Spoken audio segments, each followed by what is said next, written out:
माझ्या स्वरूपाचा रक्त सुद्धा तुम्हाला लागलं पाहिजे. हाय मी आहात मशान बैरागी, मी आहेच मशान योगी, मी आहात मशान योगी महात्मा.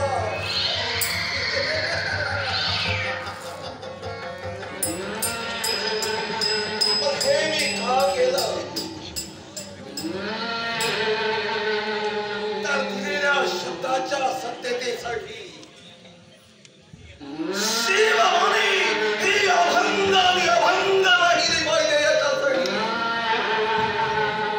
ती देवाई भंत भावने म्हणून सोडीला कैलास, होय सोडीला कैलास बनला. दुनिया स्मशान होईल. एक आगळा वेगळा अवतार या स्मशान नित्याची दिनचर्या झाली की रोज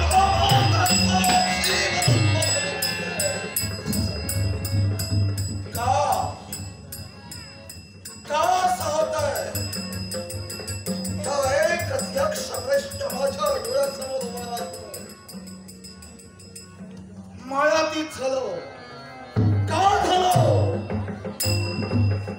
तर दिलेल्या शब्दाच्या सत्यतेसाठी मी शिव स्वरूपात कुणाच्या समोर जाऊ शकत नाही. आणि म्हणूनच ते शिव तत्व, होय ते शिव तत्व अभयातीत ठेवण्यासाठी या स्मशान भूमीचा आश्रय घेतला. एक स्मशान योगी म्हणून राहिलो पण नाही.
मशाल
बोला. हे कसं काय शक्य आहे? हे कसं काय शक्य आहे? प्रत्येक देवताला कसं ओळखायचं हे मला माहित आहे. कोणताही रूप घ्या, कोणताही तुम्ही अवतार घ्या, तुम्ही बरोबर ओळखता. तुमचा स्वभाव. अरे तिथं देव देवता शासन झाले. मी कोण? हा मनोमनी यक्ष कष्ट प्रत्येक देवतांच्या मनात निर्माण झाला. पण तो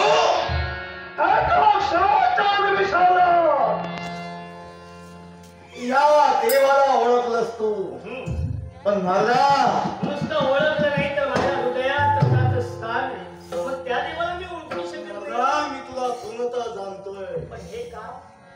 हे मी का केलंय या प्रश्नाचं उत्तर जेव्हा वेळ येईल तेव्हाच मी तुला देईन.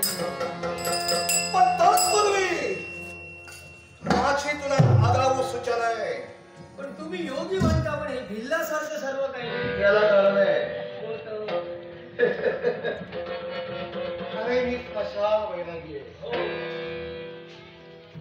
देव हा स्मशानातलाच ओळखला जातो. होता खेटा सभोवती माझ्याला नाचतच असतात. अंगाला भस्म चर्चित करावं करूंच्या मला गळ्यात घालाव्या. दिगंबर अवस्थेत या स्मशानात मी राहतोय. तेव्हा हे जे काय तू पाहिलं हे तुझ्या पुस्तक मर्यादित ठेव. या गोष्टीचा कानोसा करणे उपकरणे शतकरणे होईल. प्रसंग या शिवाची आहे. तुम्ही असा अवतार भिल्लाचा घेतला विचारलं तर मग नंतर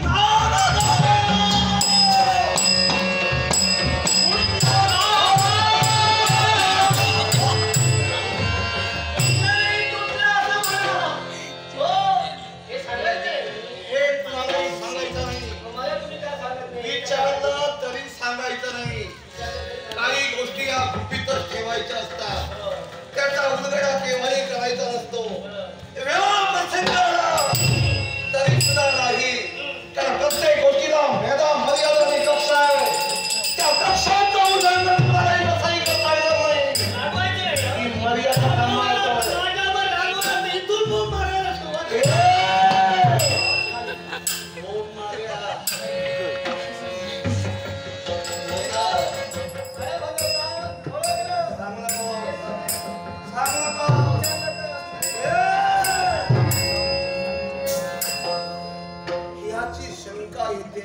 नाही. हा देवतांचा अनुयायी जरी असला तरी त्रिकाल ज्ञानी आहे. हा ही गोष्ट कुणालाही सांगणार नाही. पण आपल्याही मुखातून पुनरावृत्ती होणं उपयोगाचा नाही. याच्यासाठी या तमाशामुळे नित्याच्या कर्तव्यासाठी आम्ही या इथं असतो. या इथं असतो. श्रीमान विवेक पांढरे यांच्या वतीनं स्वीकार. जय महाकाली. जय महाकाली. जय काली महाकाली. शिवाकांत शंभो. शिवाकांत शंभो. शिवाकांत.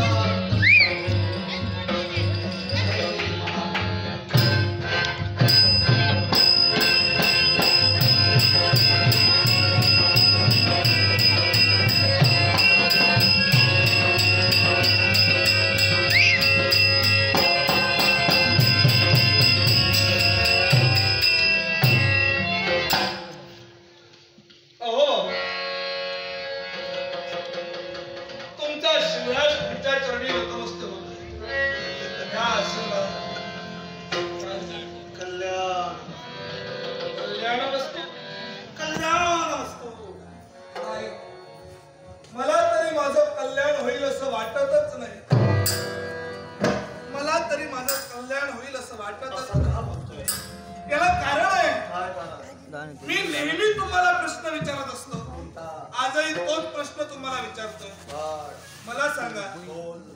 आपण या स्मशानात का राहतो?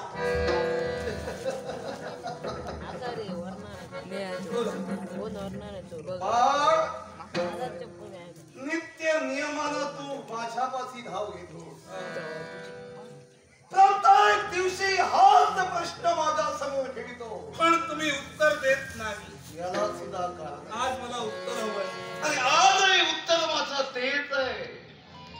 बाळ, तुझ्या प्रत्येक प्रश्नांचं उत्तर, तुझ्या प्रत्येक शंकेचं निराकरण हा तुझा बाप केल्याशिवाय होणार नाही. पण तेव्हा ती वेळ अजून आली नाही. पण ती तुमची वेळ येईल केव्हा ते सांगा.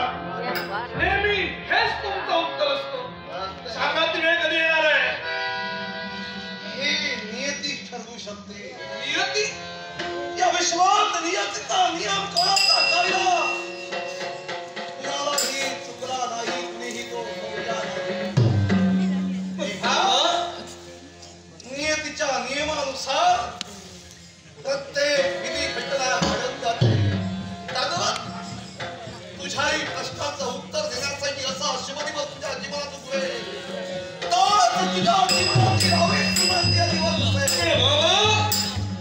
तो योग्य दिवस येईल तेव्हा येईल, पण माझ्या भवितव्याचा का? नेहमी याच प्रश्नाचं उत्तर विचारून मला कंटाळा आलेला आहे. मी हे प्रश्न तुम्हाला का विचारतोय बाबा? कारण हा राक्षसरूपी समाज आहे. हा राक्षसरूपी समाज येता जाताना माझ्याकडे बोर्ड दाखवितोय. तो पाहता त्या स्मशानात राहणाऱ्या वैराग्याचा बोध, तो त्या स्मशानातील राखेत लोळणारा याचा बाप, त्याला दोंडाचा वर्ष, हा समाज शिरांची राखोरी सुद्धा माझ्यावर वाहतोय. सांगा मी त्याला काय उत्तर देऊ? माझी जन्मदाती आई कोण? माझा बाप कोण? याही प्रश्नाचं उत्तर नाहीये तुमच्याजवळ. तुम्ही नेहमी म्हणताल की मी तुझ्या कर्माचा बाब आहे. बाबा, याचा परिणाम काय होतो माहितीये का? हे सारे जण म्हणतात की हा शिवराज म्हणजे कुणीतरी पापाचा डोळा आहे. सांगा मी पापाचा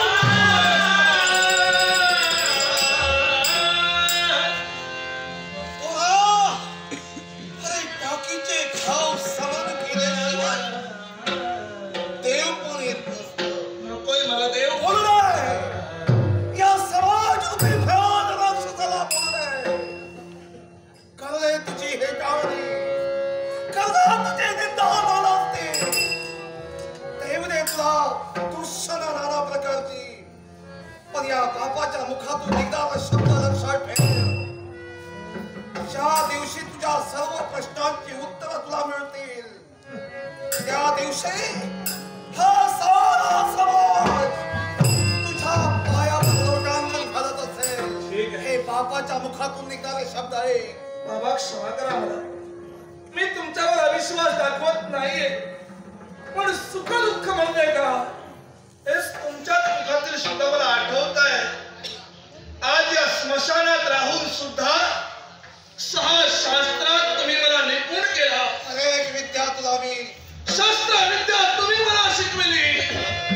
अहो, मला केव्हा केव्हा असं वाटतं की मी कदाचित कुणीतरी एक राजपुत्र असेल, कारण ते सर्व संस्कार तुम्ही माझ्यावर केला. पण नाही, मी या स्मशानात तुमच्या समवेत राहतोय त्याचं वाईट मला वाटत नाही. हे सारे जण मला बोलतात याचं सुद्धा वाईट वाटत नाही. वाईट वाटतं एकाच गोष्टीचं, हे सारे जण तुम्हाला दूषण देतात. ते ऐकून तापाची आग मस्तकाला आवरतात. शांत हो. हेच मला ऐकवत नाहीये. फार मी जाणतोय. मी त्याच्या बाबतीत तुझ्या मनात असताना स्वाभिमान. हो. पण एक गोष्ट लक्षात ठेव. हा, मी तुला सर्वस्व दिले, फक्त एकच देऊ शकलो नाही. नक्की. याला सुद्धा कारण आहे. आणि त्या सुद्धा सुख लवकरात लवकर तुझ्या नसीबी येणार आहे. कारण सुखशानंतरम दुःखम दुःखशानंतरम सुखम नित्यम लभते सुखान नित्यम लभते दुःखा. सुखानंतर दुःख आणि दुःखानंतर हे माणसाच्या जीवनात चक्रकार गतीनं फिरत असतं. दुःखाला म्हणून खचून जाऊ नये आणि सुखाला म्हणून हुरळून जाऊ नये. प्रत्येकाला हा फेरा फोडावाच लागतो. आत्मविश्वास माझा आहे, माझ्यावर विश्वास आहे आणि पुढे आयुष्याची वाटचाल कर. तुझं हित आणि हितच होईल. तुमच्यावर कोणाकडे विश्वास आहे माझा, पण क्षणभर मनात घोंगावणारी ती कृष्ण मला आठवली म्हणून मी एवढ्या अधिक शब्दांनी तुम्हाला बोललो. बाबा, मी जाणतोय सुख दुःख म्हणजे काय हे मी जाणतोय. हो, मी एक माणूस आहे आणि माझ्याच काय प्रत्येकाच्या जीवनात सुख दुःख हे येतच असतं. अहो, सुखाच्या रात्री कुणी त्या आनंदात झोपत नाही आणि दुःखाच्या रात्री कुणाला झोप लागत नाही. हो, हे झालं माणसाचं, पण पशु पक्ष्यांमध्ये तेच आहे भावा. अहो, मोर नाचताना सुद्धा रडतो आणि राजहंस मरताना सुद्धा गाणं म्हणतो. जिथं निसर्ग दुःखावर मात करतोय तिथं मातासारख्याची काय कथा आहे सांगा. तुमची आज्ञा मला हवी आहे. तुमची मला आज्ञा हवी आहे. कशासाठी? आज एक मनाचा विरंगुळा म्हणून नेहमीप्रमाणे अरण्यात फेर फटका मारेल. पुन्हा स्वया स्मशान भूमीपर्यंत येईल. तुमच्या पवित्र चरणांचे धुलीवर मस्तकी चर्चित करून एवढा तुमचा आशीर्वाद मला हवा आहे. मी तुझ्या भावना मी समजतोय. ते मात्र तुझ्या मनाचा विरंगुळा म्हणून, तुझ्या मनाचा आनंद म्हणून मी तुला अनुमती देतोय. शारदा,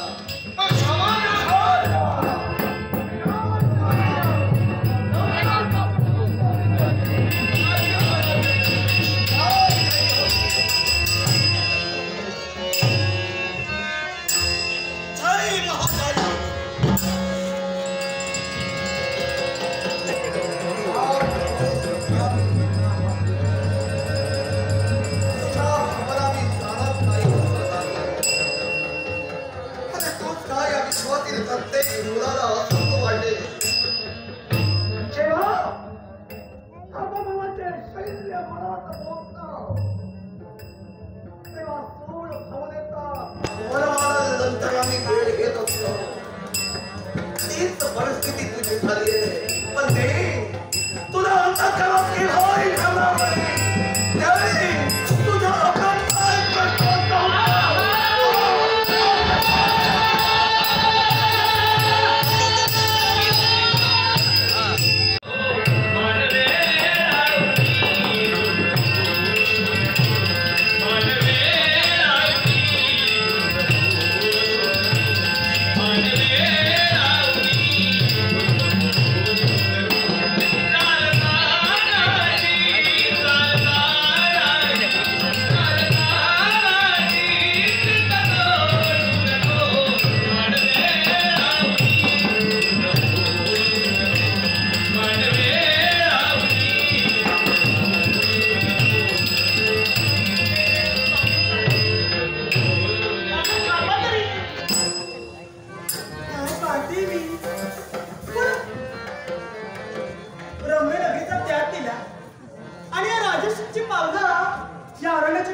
हिरवाचा चालू पांघरला असा एकसारखा मनापासून लागला.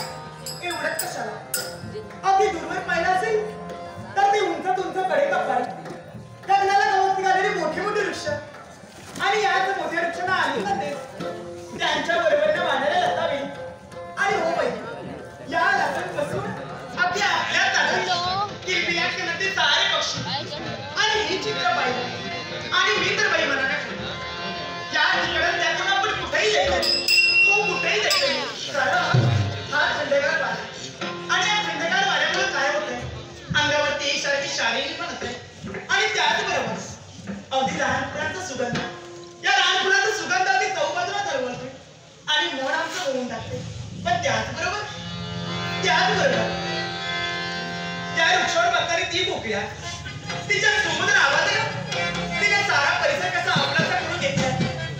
पण या कोकिळेचं वैशिष्ट्य, ती कोकिळा रंगाला काळी पण ते सुद्धा तिचा कंठ मात्र सुमधुर. साऱ्या विश्वाला ती आवडते, आता आम्हाला सुद्धा ती आवडते आणि म्हणूनच मनाला मी ठरवलं या कोकिळेच्या सुरात कोण मिसळावा, आपण सुद्धा राहू. कारण या कोकिळेचं जुने काढता येत नसून तरी सुद्धा आमच्या मनाच्या मनोरंजनासाठी, आमच्या मनाच्या समाधानासाठी आम्ही सुद्धा गाणार. पण का माहिती आम्हाला खरा आनंद कोणी दिला तर या सृष्टीनं, या ऋतूनं, या वसंत ऋतूनं आम्हाला तो आनंद दिला. या वसंत स्वागत मला करायचंय आणि ते कोणत्या पद्धतीनं तर काव्य पद्धतीनं. आणि तेच विचार, तेच भाव माझ्या हृदयात, माझ्या मनात आहे. आणि हेच विचार या कोकिळीला, या पशुपक्ष्यांना, या लतावतींना मी सांगेन नव्या नवतीचा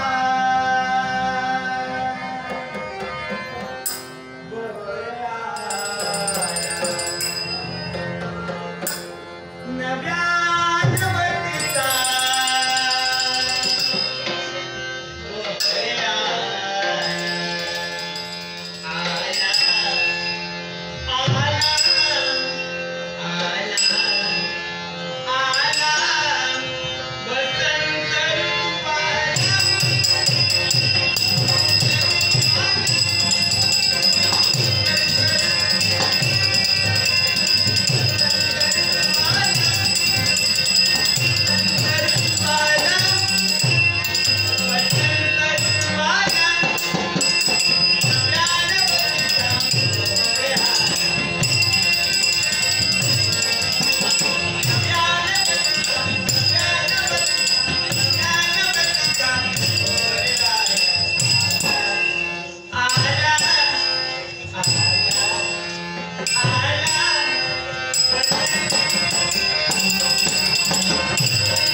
तीच म्हणजे या विश्वाची माता, विश्वजननी विश्वमाता, म्हणजे या जगाची आई पार्वती माता. त्या पार्वती मातेच्या कृपाशीर्वादाने आम्ही जन्म घेतला आणि आनंद सोहळा पार पाडण्यात आला. तो फक्त मातेच्या आशीर्वादामुळे, त्याच मातेचा आशीर्वाद म्हणून नाव माझ्या राजश्री ठेवण्यात आलं. राजश्री तुझ्या पार्वती तत्वापासून तुझा जन्म झालाय.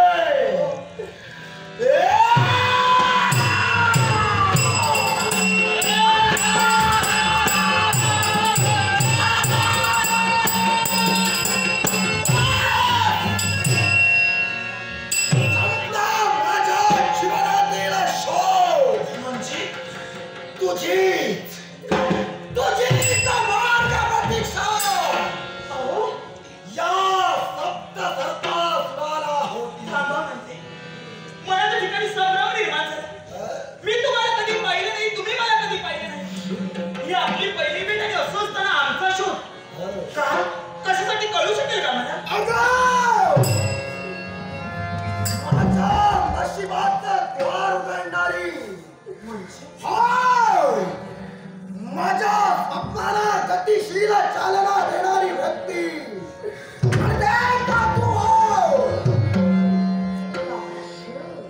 कोणत्या रीतीनं ऐकायचंय मला सांगा, स्पष्ट करा. कोणता हेतू आहे आपला? पार्वती तत्वापासून तुझा जन्म झालाय. तो माझा अभिमान आहे. अशीच युवती मला माझ्या जीवनात हवी होती, कारण एक अघोरी तपसाधना मला पूर्णत्वास न्यायची आहे. आणि या तपसाधनेतील तू म्हणजे महत्वाचा विषय. अघोरी तपसाधना तुम्हाला करायची, पण एक प्रश्न विचारायचा आहे मला. या जगात हित आहे की तुमचा स्वार्थ आहे, तेवढा मला सांगा. मी तुम्हाला सांगितलंय करतो स्वस्वार्थासाठी. इतरांचा विचार मी माझ्या जीवनात कधी केला नाही. आमचा जन्मदाता एका राजकारणी, आमच्या आई वडिलांची आम्हाला शिकवण आहे, प्रथम जगाचा विचार करावा, तर नंतर आपला विचार करावा. म्हणूनच जर जग कल्याण असेल, निश्चित मी तुम्हाला मदत करेन, वाटेल ती मदत करेन. मी तुला तुझा निर्णय विचारत नाहीये. तू मला मिळाली अर्थात तुझ्याशी विवाह करो. यज्ञ कुंडात तुझा बळी देऊन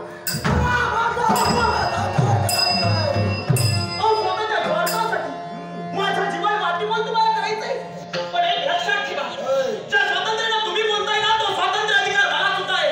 आणि एक सांगते तुम्हाला, एका हाताने कधी टाळी वाजत नसते, त्याला दुसऱ्या हातात तिला जोड आली, तेव्हा ती जोड तुमच्याजवळ नाही, तोंड काढा तुमचा.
अशी आकृती याच्यापूर्वी कधीच पाहिली नव्हती.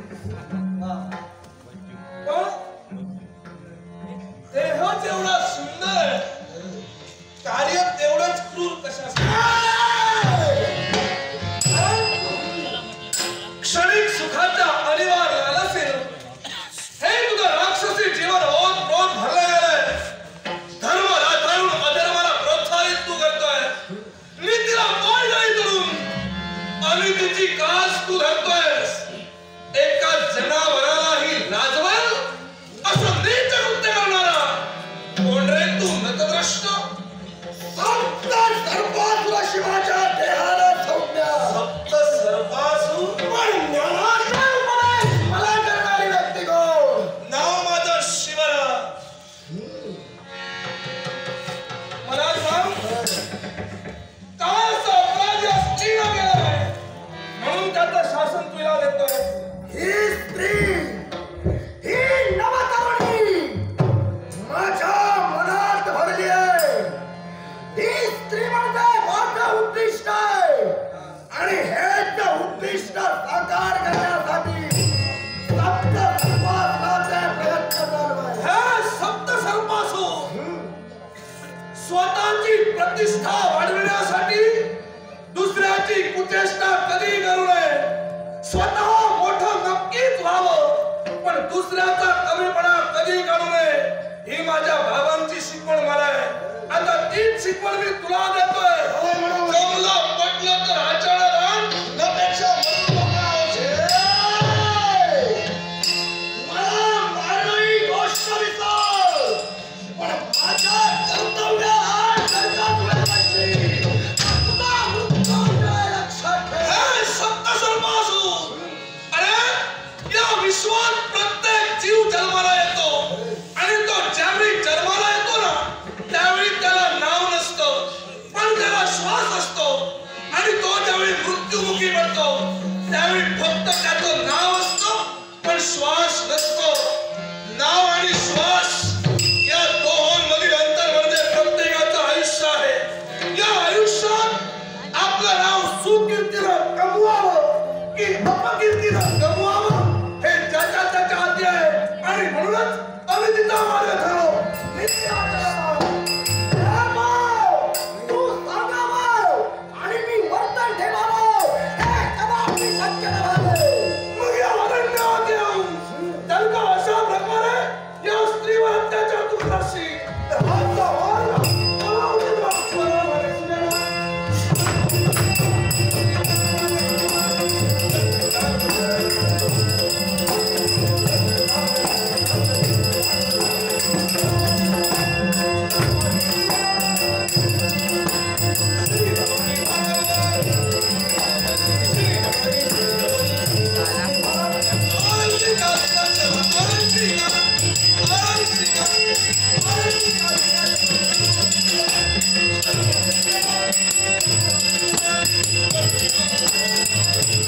Thank you.